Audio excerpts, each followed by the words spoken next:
Assalamu alaikum muhtaram televizor Görüp atqanыңlar Erkin Asiya radiosi tor televiziyasının haftalik xabarlar programmasi. Mazkur programmamızda mush bir hafta jarayonida radiomizda Uyg'urlarga doir berilgan bir qism xabarlarimizni eslatib o'tmoqchimiz. Men Erkin. Men Gulchehra.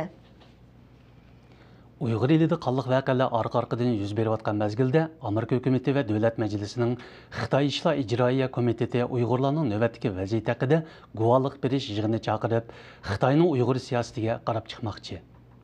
17 sentabr seshanba kuni ichiladigan bu yig'inga Uyghur Milliy harakati rahbari Robiya Qodirxonimdan boshqa yana Amerikadagi dangliq Xitoy va Uyghur masalalari mutaxassislari qatnashadi.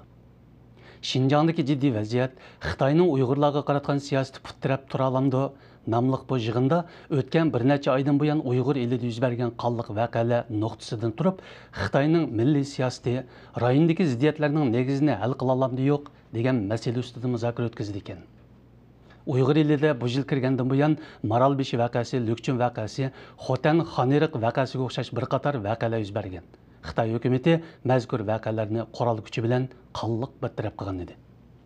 Amerika Uyg'ur birlashmasi va Uyg'ur demokratiya hamda kishilik huquq fondi jamiyati 11 sentabr voqeasini xotirlash munosabati bilan e'lon qilgan birlashma bayonotida Xitoyning xalqaro terrorlikqa qarshi turishni bahona qilib, Uyg'urlarga qarata davlat terrorligi yurgizayotganligini aybladi.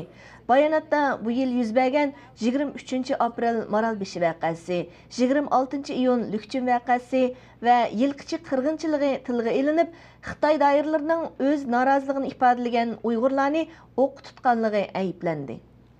Qog'iliq yilqichi qirg'inchiligidan 3 kun keyin, ya'ni 8-oyning 23 kuni Poskamning Ko'yboq yezisidagi bir qonliq voqea yuz bergan. Xitoy hukumatı mazkur voqeani axborotdan yo'shirgan bo'lsa-mu, lekin yerlik soqchilar shundoq bir voqea bo'lganligini oshkorladi.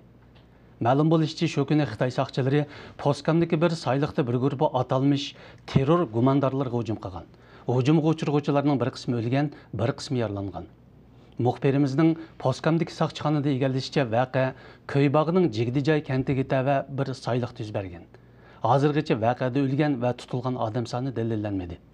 20 avgust Xitoy soqchilari yilqichi yezisida 28 Uyg'urni o'q tutib, 20 dan ortiq Uyg'urni naq maydonda etib o'ldirgan. 11 sentabr kashqurun Stokgolmda o'tkazilgan Dunyo xalq musiqalari ko'rikida Uyg'ur o'zbek kuylari san'at saroyini larziga soldi. Ko'rak shahar markaziga joylashgan Sunniy Amra san'at saroyida o'tkazildi. Mazkur san'at ko'rikida Toshkentdan kelib Stokgolmda yashayotgan Uyg'ur san'atkor Guljon Boyizxonim boshchiligidagi Muqam san'at guruhi Uyg'urcha hamda o'zbekcha naqsh musiqalarini yuqori mahorat bilan o'rinlab, tomoshabinlarning qizg'in olqishiga erishdi. Ziyoratimizni qabul qilgan Guljahan xonim Uyg'urcha nomerlarni ko'rsatishni kelgusida yana davomlashtirganligini bildirdi. Anqarada o'tkazilayotgan 10-nji navbatli xalqaro Anatoliya madaniyat san'at festivalining 4-kuni Uyg'ur naqshilari tomoshabinlarni hayajonga cho'mdirdi. 10 sentabr o'tkazilgan Uyg'ur kechiligida Uyg'ur naqshchi Abdulla Ko'sa Uyg'ur naqshilarini o'rinladi. Uyg'ur shakirchi Mujohid Qashqarli dangliq shoir Mehmet Akif Ersoyning Ketme Yo'lichi nomli she'rini deklamatsiya qilib, minglagan kishining qalbini larziga soldi. Festivalni Ati Masqut rayonlik hukumat uyushtirgan bo'lib, faoliyatga Sharq Turkiston madaniyat hamkorlik jamiyati Uyg'urlarga vakolatan qatnashdi.